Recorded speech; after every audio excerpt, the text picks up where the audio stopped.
নমস্কার, Aparna's daily life and ট্রাভেলসের একটি নতুন ব্লগে আপনাদের জানাই প্রীতি ও শুভেচ্ছা। সবাই কেমন আছো দুপুরবেলা? তোমরা সবার শুভ দুপুরের শুভেচ্ছা নিও সকলে। আমি আজকে ভেটকি মাছের মাথার চচ্চড়ি করব, সেই জন্য নুন হলুদ মাখিয়ে নিচ্ছি মাথার টুকরোগুলোকে। বাজারে দেখবে ভেটকি মাছ বিক্রি হয়, তার ফিলেগুলো বার করার পরে মাথার সাথে একটা এক কাটা মাছ লেজা পর্যন্ত থাকে।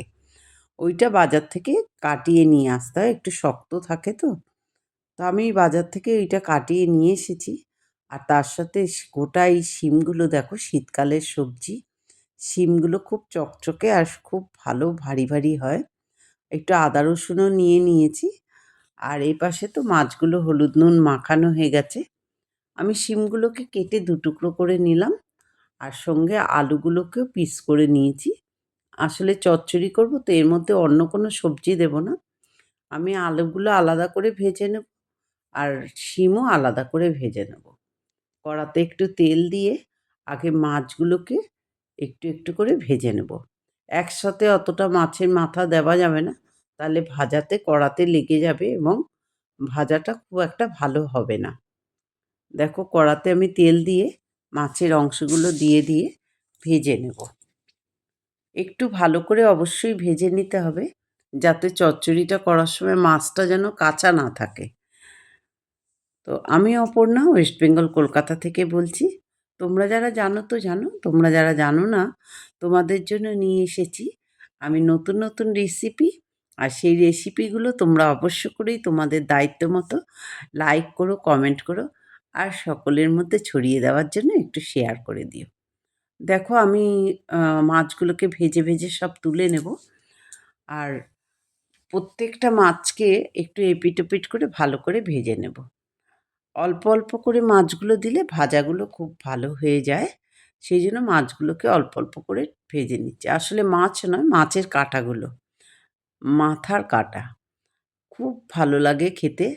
আর এই রেসিপিটা একবার হলেও করে খেয়ে দেখো, শিম দিয়ে ভেটকি মাছের মাথার চচ্চড়ি।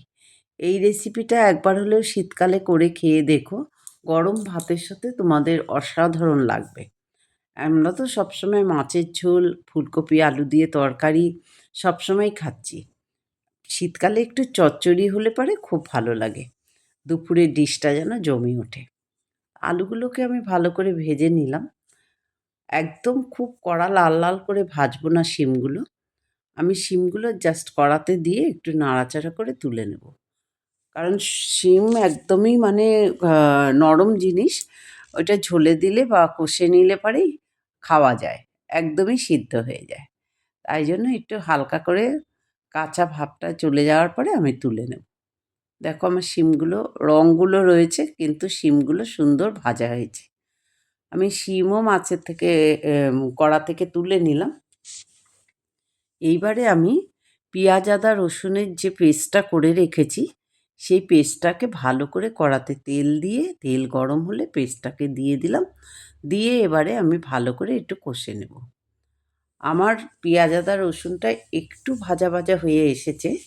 এবারে আমি এতে একটু নুন হলুদ আর গুঁড়ো লঙ্কা দিয়ে দেবো। তো আমি নুন হলুদ আর গুঁড়ো লঙ্কা একসাথেই রেখেছিলাম, দিয়ে দিলাম। এবার কড়াতে ভালো করে কষে নেব। নিয়ে তারপরে আমি মাছ ভাজা, শিম আলু সব ভাজাগুলো এর মধ্যে একসাথে দিয়ে দেব। আমি দিয়ে একটু জল দিয়ে দিলাম। দেখো, কত সুন্দর রঙটা দেখতে হয়েছে। এবার আমি একটু ঢাকা দিয়ে কিছুক্ষণের জন্য সিদ্ধ হওয়ার জন্য অপেক্ষা করব। তোমাদের যদি ভালো লাগে তোমরা অবশ্য করেই কমেন্টস করো, লাইক করো, শেয়ার করো। আর শীতকালে একবার হলেও তোমরা এই রেসিপিটা খেয়ে দেখো। দেখো, আমার সেদ্ধও হয়ে গেল। কত সুন্দর দেখতে হয়েছে ঝোলটা। এইটা একটু শুকনো হয়ে যাবে, আর একটুও সিদ্ধ হবে। শিম দিয়ে আলু দিয়ে ভেটকি মাছের মাথার চচ্চড়ি আমার সম্পূর্ণ রেডি হয়ে গেছে। তোমাদের কেমন লাগলো তোমরা অবশ্য করেই কমেন্টস করে জানিও বন্ধুরা। আর তোমরা ভেটকি মাছ আরও কীভাবে খাও সেটাও তোমরা বলো। আজ এই পর্যন্ত, আবার দেখা হবে নতুন কিছু নিয়ে। তোমরা সবাই ভালো থেকো, সঙ্গে থেকো। আর নতুন নতুন রেসিপি নিয়ে তোমাদের কাছে আসবো। আর যে রেসিপিগুলো বলে দিই সেগুলো একবার করে করে দেখে নিও। দেখো আমার পুরো রেডি হয়ে গেছে, এবার আমি খেতে দিয়ে দেবো।